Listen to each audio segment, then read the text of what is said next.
expected this from the fan of France, bro. But look at this. I'm so happy about that, bro. Look! Maybe you have London, you have England. Maybe, but you have Paris also, bro. Je suis avec Tom Anselmo. Tom, bienvenue sur After Fight. Comment tu vas? Salut Kevin, ça va et toi? Ouais, ça va nickel. Ben écoute, Tom, je voudrais que tu te présentes un peu pour les personnes qui ne te connaissent pas encore sur la chaîne. Bah écoute, c'est moi qui ai écrit ce livre MMA, Histoire du combat libre, qui est sorti en 2019 chez Solar. Voilà, donc c'est un livre qui a bien marché, et puis là qui est réédité depuis, il est sorti le 20 octobre, avec de nouveaux profils, nouvelles photos, mise à jour des statistiques, voilà, donc très bonne Alors, nouvelle. on va y venir à parler de ton livre, mais juste avant, je voudrais savoir, tu viens d'où? Est-ce que tu es sportif? Comment ça se passe? Toi, comment s'est fait la connexion avec le MMA en fait dans ta vie? Bah, moi, en fait, je suis d'une génération où c'était difficile de passer à côté des sports de combat. Tu vois, tu grandis avec Rocky, Bruce Lee, Street Fighter, Jean-Claude Van Damme, puis évidemment Mike Tyson. Enfin, voilà. Donc la boxe aussi, beaucoup de boxe quand j'étais plus jeune. J'ai suivi beaucoup la boxe française aussi, les combattants comme Monchipour, Thiozo, Bénichou. Voilà, j'étais passionné par ces mecs-là. Et puis, évidemment, la boxe américaine avec De La Hoya et compagnie. Et puis, le temps passant, petit à petit, je me suis un peu plus orienté vers le MMA parce que je trouvais ça plus fun, les combats se faisaient aussi. C'était une grosse différence avec la boxe où des fois, tu attendais des années de voir un combat qui venait jamais ou qui venait trop tard. Donc, avec le MMA, on n'avait pas ça. Avec l'UFC notamment, on avait une espèce de Super League où vraiment les meilleurs s'affrontaient et ça y dérogeait pas. Et donc petit à petit, je me suis tourné vers le MMA. Après moi, mon expérience avec les arts martiaux, c'est très light, hein. À part du judo quand j'étais petit, sinon un peu de jiu-jitsu brésilien, j'ai fait à la trentaine, tu vois, j'ai fait quoi, un an et demi. Mais sinon, non, c'est surtout regarder, lire mais pratiquer très peu, ouais. Et, euh, et comment ça s'est fait le déclic à se dire, bah tiens, je vais aller écrire un livre Bah, en fait, j'écrivais déjà, c'est vraiment le premier truc déjà, c'est qu'à la base j'écris. hors Et sport, comme je pas sur le Non, sport. ouais, hors Ok. sport complet, ouais, hors sport, même si j'étais passionné de foot quand même à côté, Mhm. évidemment, beaucoup de foot, mais non, hors sport. En fait, il n'existait pas de livre sur le MMA et sur l'histoire du MMA. Moi, je voulais un livre qui me raconte comment l'UFC a été créé, comment le Pride a été créé, qu'on me raconte des combats mythiques, etc. Il n'existait que des livres de technique qui ne me concernaient pas et qui m'intéressaient pas. Donc, en fait, bah, Ouais, rapidement, je me suis dit, je vais l'écrire moi. t'as cerné un besoin en fait qui était venu à toi-même déjà, et ensuite Ouais. tu t'es dit, let's go, Je me je vais suis le dit, faire. je vais le faire moi-même. Alors, le MMA était encore interdit en France à ce moment-là. J'ai commencé à l'écrire en 2010, en 2016, à peu près. J'ai écrit en fait un énorme pavé où il y avait toute l'histoire de l'UFC et du Pride. Et je voulais que ça démarre même à l'Antiquité avec le Pancras. Euh, et donc, j'ai envoyé cet énorme pavé aux 5 gros éditeurs de sport en France. Et donc, Solar m'a répondu. Et puis, on a fait affaire. On a discuté après du livre, de la manière dont on allait l'agencer, l'organiser. Et puis, ça s'est fait comme ça. Ensuite, tu sais, avec un jeu de ping-pong, le choix des photos, les profils, etc. Après, il y a des contraintes forcément de pages. Il a fallu couper pas mal par rapport à ce que j'avais fait à la base. Mais ça s'est fait comme ça. Et puis, ça a duré bien une bonne année de préparation de livre, une année et demie. Et puis, il est sorti en octobre 2019. Donc ça, c'était la première édition. Est-ce que tu Ça, peux c'est nous la dire première combien édition. il y avait de combattants dedans à peu près?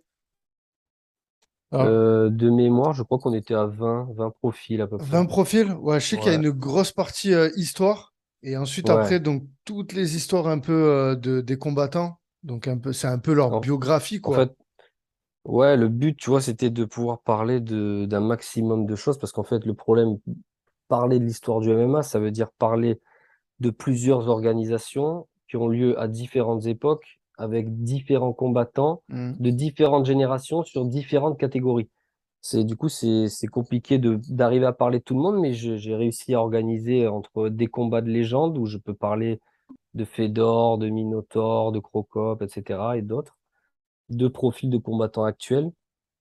et l'histoire du MMA et l'histoire des catégories où je peux aussi aborder des José Aldo et d'autres combattants. Donc le but c'était de pouvoir cerner un maximum de combattants via différents chapitres. Ben écoute, en tout cas, moi je t'ai découvert enfin j'ai déjà découvert ton livre avant de faire ta connaissance. Déjà, ce que je peux recommander à tous les auditeurs, c'est d'aller se procurer ce livre. Enfin, je pense que beaucoup ont dû se le procurer et ne sachant C'est pas que gentil à toi. c'est toi, donc c'est cool de te recevoir sur mon podcast pour te présenter et pour te mettre en avant, parce que vraiment, c'est un chef-d'œuvre. Je me permets de le montrer. Moi, je l'ai là, donc je ne sais pas si on le voit bien au niveau de la caméra. Donc, moi, ce qui m'avait vraiment marqué, c'était la cover. Je ne sais pas si c'est Solar qui a travaillé dessus. Ouais, la cover, moi L'affiche, j'y suis pour rien, à ok, part les noms, tu vois, on m'a demandé quel combattant tu veux qu'on mette. J'ai d'accord. donné des noms, tu vois, essayer Donc, d'être un peu large, ouais, et grave. on a Ben, fixé comme ça, quoi. pour le coup, est-ce que les combattants qui sont du coup sur l'interface, pour toi, c'est Ouais. les combattants qui ont marqué l'histoire du MMA? Pas que, non, non, ben, tu vois, par exemple, sur la couverture, il y a ni Fedor, ni Anderson Silva. Ouais, Ils font partie allez, des 6 8 les yeux fermés, hein, voire les 5 hein, même. En tout cas pour Fedor, ça c'est sûr. Mais non, non, pas forcément. L'idée c'était d'être quand même assez actuel. Solar, il voulait un livre qui soit quand même bien ancré dans le présent et dans l'UFC actuel. Alors au moment où le livre sort, GSP a déjà terminé son dernier combat, tu vois, ouais, contre Bisping, ouais. contre Ouais, bien Bisping, ça sûr, ouais. datait déjà d'il y a, je crois, 2 ans. Ouais. Mais bon, c'était quand même, il avait pas non plus 45-50 ans, donc on pouvait peut-être espérer qu'il revienne. Donc j'ai mis GSP, sinon ouais, c'était que des combattants actuels, ouais. Ben, moi, en fait, ouais, j'avais pas de critique forcément sur le livre, parce que franchement, le choix des photos pour chaque combattant, il est bien choisi. Franchement, il est bien écrit, hein. Juste, ouais, j'avais trouvé quand même qu'il y a il y a beaucoup d'histoires. Alors, moi, je suis plus centré sur l'histoire des combattants que sur l'histoire du sport. C'était Mhm. peut-être peut-être le petit inconvénient, enfin, la petite critique que je peux sortir. Mais sinon, franchement, il est super bien fait, hein. Franchement, Ouais, c'est gentil. c'est Ouais, un ouais. beau. Ouais, La partie histoire, moi, elle me tenait à cœur parce ouais, que il y a même les arbitres, hein. C'est vrai ouais, il qu'il y a y a. bah, après, le but, c'était de pouvoir Ouais, vraiment frapper le plus large possible, tu vois, d'avoir un entraîneur, du coup, c'était hmm. Greg Jackson, d'avoir un arbitre, c'est Yves Lavigne. Et Donc, ça, c'est toi qui est ouais, rentré en alors, contact avec bah, Yves ces personnes. Lavigne, ouais, c'est via les mecs du podcast Octogone Podcast, Samir et Omar. Qui m'ont mis en contact avec lui. Donc je l'ai contacté, il a dit OK, et puis on a fait ça tranquillement sur Skype. Et ensuite, Greg Jackson, c'est via Tom Duquesnoy. Je l'ai rencontré à Paris, on avait discuté. À l'époque, mon livre, il en était vraiment au niveau embryonnaire. Et j'avais interviewé Tom, parce que à l'époque, j'espérais qu'il puisse faire carrière à l'UFC et continuer, parce qu'il était sur une grosse lancée, et il Hmm. s'entraînait chez Greg Jackson. Et du coup, bah, il m'a mis en contact avec lui et il a gentiment accepté. Du coup, j'ai pu avoir ma partie entraîneur sur le livre grâce à Tom Duquesnoy. Et en écrivant justement les histoires de tous les combattants, est-ce qu'il y a des histoires qui t'ont marqué plus que d'autres? Si Ouais, tu devais, c'est sûr qu'il y a il y a des sacrés profils, hein. Il y a des mecs qui ont des parcours de fous, hein. Tu ouais, si vois, tu devais me citer Adesanya, un top 5. un top 5 des belles histoires. Ouais, Écoute, ou t'as- Georges Saint-Pierre, quand même, c'est un film. Adesanya parce que ça part de loin, hein. Il part d'Afrique, il a 2 doigts d'aller aux États-Unis. Il y a le 11 septembre, finalement sa famille l'emmène en Nouvelle-Zélande, donc il y a tout un parcours. Francis Ngannou, sûrement. Ouais, Ngannou, c'est pareil, c'est un film, hein, c'est incroyable. Qui fait qu'il y a une belle histoire encore. Connor. Conor évidemment aussi, ouais, et puis Khabib quoi. Khabib Ouais. qui a réussi à partir les mains blanches, ça c'est rare, hein. Et donc, est-ce qu'on peut parler du succès de ce livre, enfin les retours que tu as eu, toi, après la première Bah écoute, édition? j'ai eu que des bons retours parce que du coup, bah, je pense que j'étais pas le seul à espérer un livre comme ça, tu vois, qui parle de l'histoire, des anecdotes. Donc, je pense que pas mal de gens étaient contents d'enfin trouver ça. Et donc, sur ce point-là, j'ai comblé ce manque. C'est une satisfaction. Ouais, je suis content. Et donc là, deuxième réédition. Ouais, deuxième réédition, du coup, ça avait plutôt bien marché. Puis, entre-temps, donc le MMA a été légalisé en France. Il était un peu partout, hein. Il y a plein de chaînes désormais qui en diffusent. Donc Solar a dit, OK, on peut lancer une nouvelle édition. Du coup, c'était l'occasion de rajouter des profils, de faire Donc une mise c'est à le tome 2 jour, en fait. etc. Est-ce que là, on va retrouver le même livre avec des pages en Ouais, plus ou c'est complètement tu n'as, le tome 2? non, ouais, tu n'as pas de page en plus. Tu as des nouveaux combattants. Et il y a deux combattants en moins. Il y a deux combattants en moins et tu as des nouveaux combattants ajoutés. Il y a 5 combattants. En J'espère plus, il y a au moins l'étendard du drapeau français qui a représenté le MMA en France. ouais, il y a Cyril Gann désormais. Voilà. Il y a Cyril Gann désormais qui est même Super. dans les combats de légende. En fait, tu as aussi désormais Gann Ngannou. Donc je le dis tout de suite au début du texte que c'est pas forcément un combat de légende à l'histoire du MMA.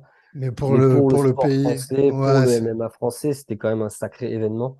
Et puis il y avait quand même toute une histoire derrière avec Fernand Lopez qui se retrouve avec son ancien poulain contre son nouveau poulain. Donc Ouais, c'est clair. c'était quand L'entertainment, même assez fort, il est quoi. incroyable sur ce combat. Ouais, c'est clair.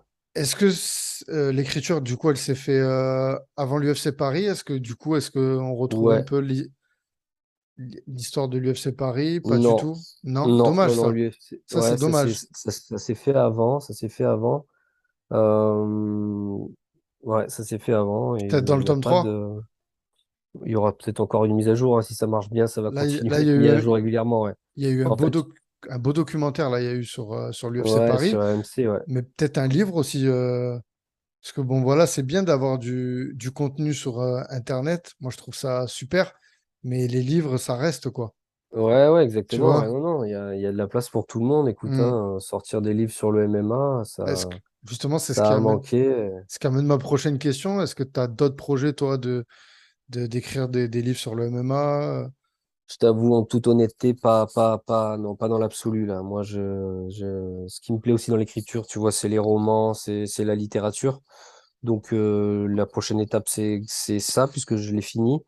Maintenant, après, tu sais, je sais pas, Solar, si demain il me propose d'écrire la biographie d'un combattant, ou tu vois, ça peut, je sais pas, c'est possible. Mais en tout cas, là, comme ça, tout de suite, j'ai pas pour projet, non, de réécrire, là, de moi-même, en tout cas, un texte autour du MMA, ouais. Donc, MMA Combat Histoire, la réédition, il sera disponible quand? Il est disponible, il est sorti le Il est 20 déjà octobre. disponible Ouais, il est sorti la semaine dernière. la semaine dernière. Donc, on peut le retrouver dans tous les librairies, c'est ça? Ou même cette semaine, d'ailleurs, On est ouais, le c'était la semaine 29. dernière, ouais. Ouais. Ouais, pareil, toutes les librairies, Fnac, Cultura, Amazon, Leclerc, il est Ok. partout, ouais. Il est partout. Ben, écoute, je pense on a fait le tour. Tom, Bah écoute, merci d'être venu nous parler de ce livre. Je le merci à toi, Kevin. remontre. Bon, moi, j'aurai bientôt la prochaine édition. Je vais te l'amener en main propre. Ah, super. T'es au top. Merci de m'avoir accordé du temps, d'avoir Je répondu t'en à mes prie, questions. je Et t'en prie. puis, à très bientôt. Merci, Tom. À très bientôt. Ciao, ciao, ciao.